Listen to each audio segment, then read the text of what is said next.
When the storm of grief hits, the first thing we lose isn't the person we loved. It's the version of ourselves we were when we were with them. The light goes out. You wake up one morning and realize you don't know who you are anymore.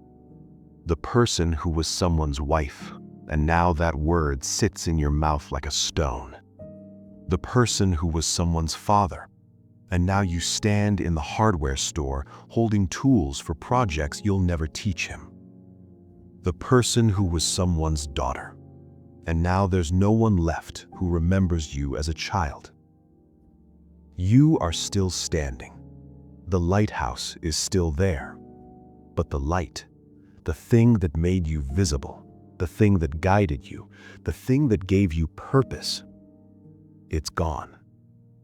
This is what they don't tell you about grief. It's not just missing someone, it's losing the map of who you were. Because you built so much of yourself around them, around being their person, around the rhythm of their presence, around the version of yourself that only existed when they looked at you and said your name.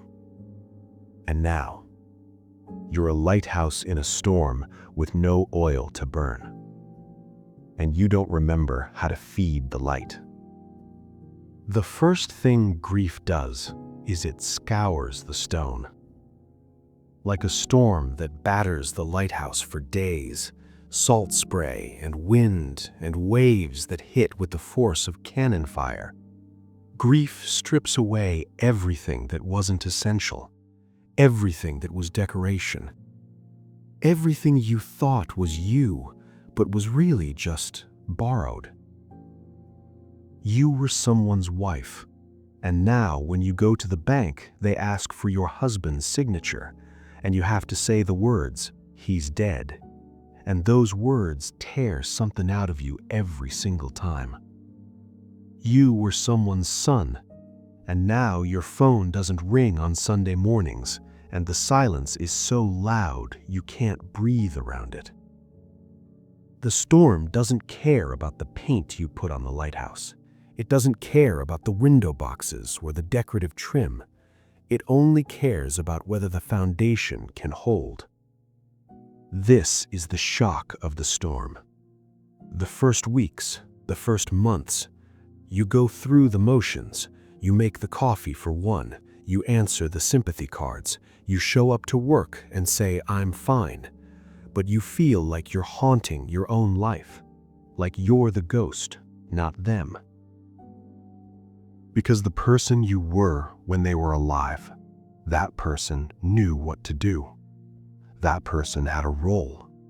That person woke up with purpose. I am their caregiver. I am their partner.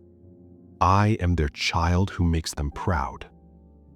And now you don't know what your job is anymore.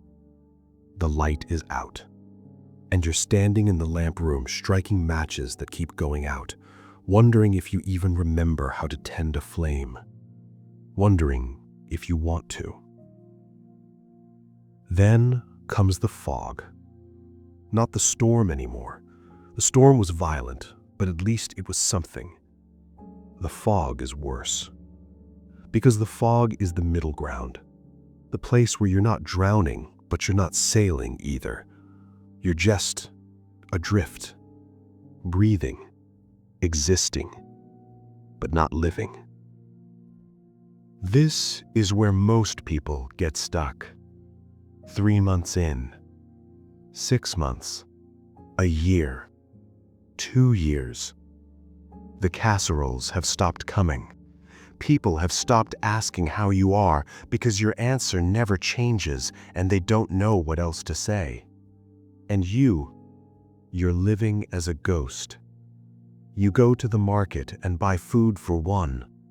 You sleep on one side of the bed and the other side stays made, untouched, a museum exhibit labeled before. You laugh at something, then immediately feel the guilt crush down like a wave. How dare you be a person when they're not here to be a person with you? The psychologists call this Identity disruption, the clinical name for becoming a stranger to yourself. But let's call it what it really is. You don't know who you are when you're not the person you were with them. You were the one who knew their coffee order by heart. You were the one who translated their silences. You were the one who carried their stories, their preferences, their history. The keeper of 1,000 small intimacies that now have nowhere to go. So you carry it all, like a lighthouse keeper carries oil up spiral stairs. Heavy, necessary, sacred, with no idea if you'll ever light the lamp again. The fog doesn't ask you to survive the storm. It asks you to survive the after, the endless gray, the days that all look the same because you've stopped feeding the light. Because what's the point? Who are you feeding it for? The fog doesn't have edges. It doesn't have an end you can see. It just is, day after day after day. But here's what the fog can't do. It can't answer the question that's coming. Who are you when you're not their person anymore? Not who were you, who are you? Because you're still here.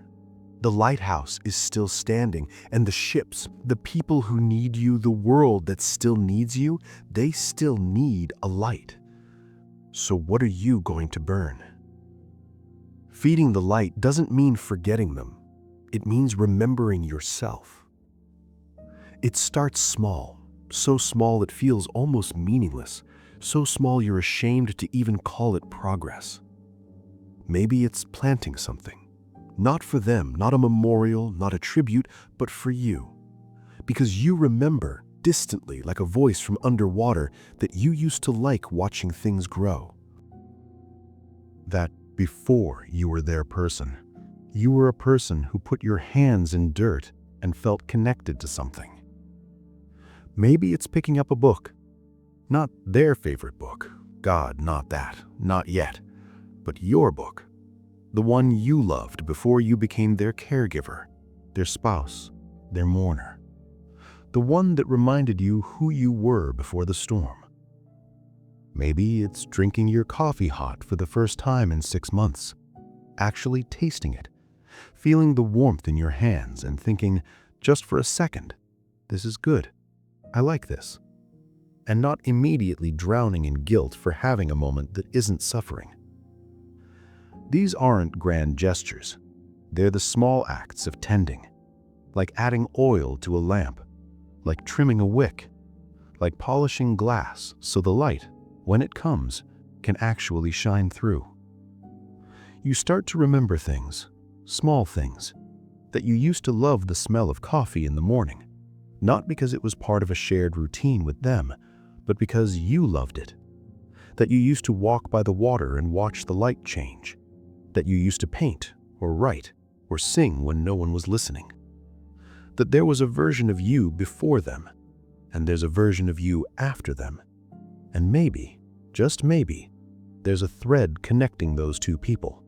Thin, almost invisible, but there. The psychologists call this meaning-making, the process of rebuilding a narrative of self after loss, of constructing new purpose from the wreckage.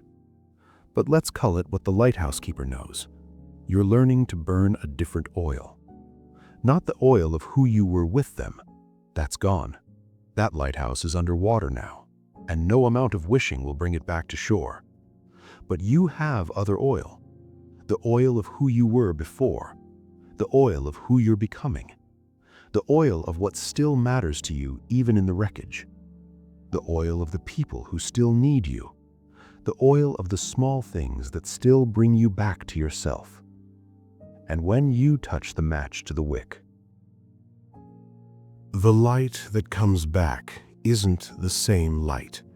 It's brighter, sharper, harsher even, because grief, that merciless storm, it scraped away everything that wasn't essential, everything that was pretense, everything you thought you needed to be, but never really were. You are not who you were. You can't be. The person who existed in relationship to them, that person was real and beautiful and mattered. That person loved and was loved and built a life worth living. But that person is gone too. What's left is raw, more honest. You know what matters now because you know in your bones, in your scars, what it feels like to lose what matters most. You know what's worth your time because you've felt time run out. You know what deserves your light because you've stood in the dark and understood, finally, that light is not infinite. Maybe your light is different now. Maybe before you lit the lamp because it was your duty, to them, to the role, to the life you built together. You were their lighthouse, their guide, their light. Now you light it because there are ships out there, people struggling in their own storms, and you know, God, you know, what it's like to need a light when everything is dark.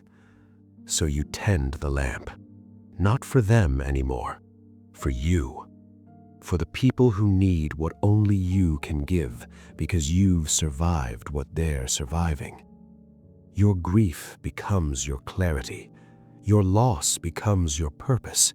The lighthouse that was nearly destroyed by the storm becomes the one that guides others through theirs. Not because suffering is noble, not because loss makes you wise, but because whatever survives the scouring was always the real foundation. And now you know what you're made of. Here's what I want you to know if you're standing in your own storm right now. If your light has gone out, if you don't know who you are anymore without them. Lighthouses aren't built for calm seas. Neither were you. You were built with a foundation that can withstand the scouring. The storm stripped away the decoration, the roles, the identities, the versions of yourself that only existed in relation to them. And it hurt. God, it hurt like nothing else could hurt.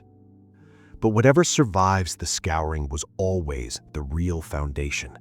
And that foundation, scarred, stripped bare, raw as an open wound, that foundation is stronger than you know. You will feed the light again. Maybe not today, maybe not for months, but you will.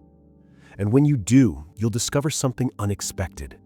The light you burn now is yours, not theirs, not the relationships, not the roles, yours. It burns differently. It reaches different ships. It guides different people home. It's fed by different oil, the oil of your own survival, your own purpose, your own reasons for staying. But it burns bright, and it burns true. So stand tall in the spray. Let the salt sting your face. Feel the cold wind and the solid stone beneath your feet. You are not who you were. And that's not a failure. It's a transformation. The light you're learning to burn, the one that's just yours, fed by your own oil, tended by your own scarred hands, that light will guide you home, even after the storm, especially after the storm. If your light has gone out, if you don't know who you are without them, you're not alone. Thousands of keepers are tending their lamps in the dark right now, learning to burn their own oil. What fed your light today? Even if it was small, even if it felt meaningless, share it below. Your small flame might be the match someone else needs.